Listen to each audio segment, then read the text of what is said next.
Okay, so today I will be refuting Analena Jimenez's claim that dress code policies provide significant advantages in professional environments. Her supporting points were that it promotes modesty, professionalism, and it reduces judgment and false accusation. For her first point, she explains how the type of clothing that people wear express their self-appreciation.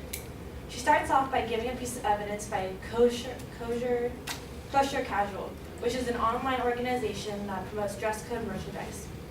She said that dress code has proven to increase student achievement by encouraging students to concentrate more on their studies and less on their wardrobe. First off, she is not specific of what dress code means. Dress code can mean that it restricts what a student can wear, or it can mean that it's a uniform. If she is referring to a restricted dress code, then I think that this piece of evidence does not properly support her claim, because students supposedly are able to concentrate more on their studies and less on their wardrobe. However, if they must spend time trying to decide what to wear and if it is appropriate, then they are taking the time away from their studies and more on focusing on their wardrobe. She also used a study done by John Wiley and Sons, who is a global publisher for educational research. In this study, she gave examples how authors in this study found that clothes choices made by young people are closely bound to their self-concept and are used both as a means of self-expression and as a way of judging the people and their situations they face. If clothing is used as a means of self-expression to young adults, then dress code restricts their ability to express themselves. This can cause young adults who are trying to figure out their identity to struggle to find out who they really are. Clothes choice is also a way of judging people. This is telling people that it is acceptable to judge people based on their appearance. This should not be taught because how a person looks on the outside does not determine who they are on the inside. Her second supporting point was that dress code creates a sense of professionalism. She says that a student's job is to attend school. They're in a place of work, and they should dress appropriately for it. Even though this does make sense, there is a time and a place for certain things, and school is meant to learn, and students should be able to dress in a way that they are able to learn the best. Professional clothes are sometimes uncomfortable, which could cause a person to have difficulty focusing. Also, some students actually do have jobs, so school is not considered a real job. She gives a counter-argument saying that people can argue that what they wear does not have an effect on if a person's view on someone else. She argues that it is false because people judge you in the first 7 seconds that they meet you, which is according to Linda Blair, who is a clinical psychologist. This is a relevant argument and makes sense. However, I feel that the best way to make an impression is by your diction and how you introduce yourself. You can be the most professionally dressed person in the world, but if you have a weak handshake, no eye contact, or do not properly introduce yourself, then you could ruin this first impression. Dress code is important, but your personality and how you present yourself is more important. Dress code is supposed to teach students what is appropriate for the workforce, and what is more important. But there are exceptions, according to an article done by Scott Key, who has a PhD, in his article, Cons of School Dress Code, Helping Students Dress for Success.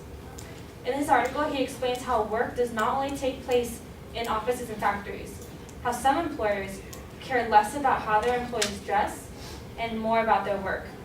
In addition, as technology advances and continues, some traditional corporations actually encourage employees to work at home without a dress code required.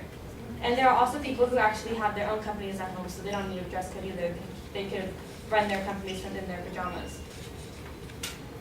Her third and final supporting point is that appropriate apparel can reduce judgment and false accusations.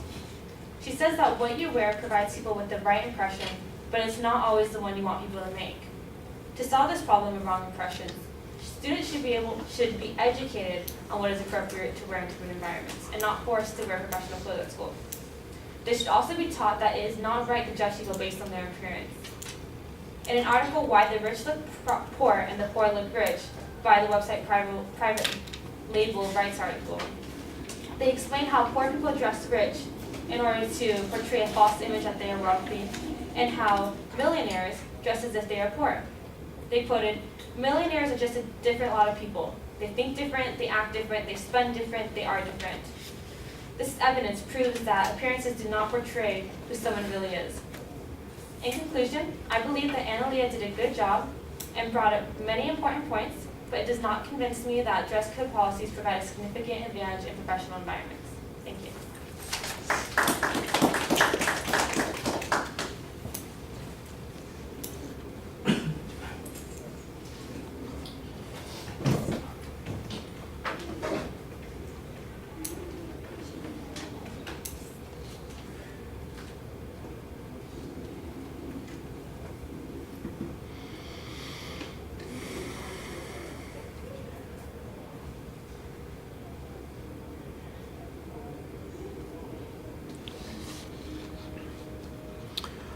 Well, at the beginning, you start off by labeling the primary and secondary claims pretty clearly. I think you've got a good argument about what the definition of dress code is and whether or not we're talking about uniforms or codes that restrict what people can wear. That's I think, an important point, especially concerning the research that's going to be presented. But then it doesn't really become an issue much in any of the supporting arguments. You don't talk about how that would apply to the issue on self-concept or on professionalism or on people's education. So I think, having made the argument, you ought to utilize the argument a little bit more on some of the supporting points. You've got a counterclaim on that first point that talks about how the clothes, kind of, you take it's the advocate's own evidence to talk about that how the clothes help us develop our self-concepts, and your interpretation is that this is an inconsistency because that would mean that there's a benefit from being able to make those choices, and you argue that dress codes restrict those choices. I think that's a reasonable press to make on the advocate's point. I'm not sure how either side is going to develop much proof on this. It sounds like it's a kind of a very vague concept that's being argued about here. On the issue of learning, there's not much data on how the learning is different between people who either dress professionally or even people who wear school uniforms, for instance. There's mostly an assertion about this issue, and I thought that both sides needed to present better evidence. I think it's your position that you ought to be showing that they failed to present evidence on this, that it's going to produce a benefit. You kind of let them get by explaining this concept about how, schools for learning and that's their job and they ought to be dressed professionally, and you kind of challenge the idea that that's necessary. I think the first place to go is challenge the idea that it works. Forget whether or not it's necessary. Does it in fact work? Then the argument about judging people quickly. I do think you have a good counter causality issue here, that there are a variety of things that might affect the way people judge somebody else.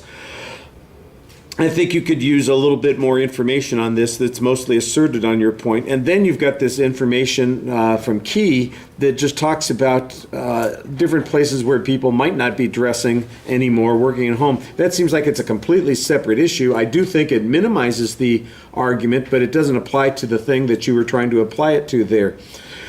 On the third point, I think you've got an interesting counter-argument. The idea is that people need to be educated as to what the appropriate attire is in that situation. I think both you and the advocate would agree on that point. The question then is, what is the best way to do that? And the advocate seems to be suggesting that dress codes are the best way to do that, and you suggest that there's got to be another way to do that. What your poor people dress rich and rich people dress poor argument means, I'm not quite sure how that advances a position that you're taking. It's also very generic, and there's not much about it except, kind of an assertion here. I guess if you were talking about the richest people in the world, and we're talking Bill Gates, yeah, he dresses pretty sloppy most of the time. I would agree with that. But I'm not exactly sure that we would say that that's the only representative of how rich people dress, and poor people dressing up. How can they afford to dress rich if they're poor? And that doesn't make any sense. I don't know what you get from that argument. So I appreciate the effort there to find information that applies to dress codes and the way people perceive each other. I'm just not sure that they always are connecting with either the arguments that the advocate presented, and sometimes I think there were problems with the arguments the advocate presented that you need to be talking about more directly. Thank you.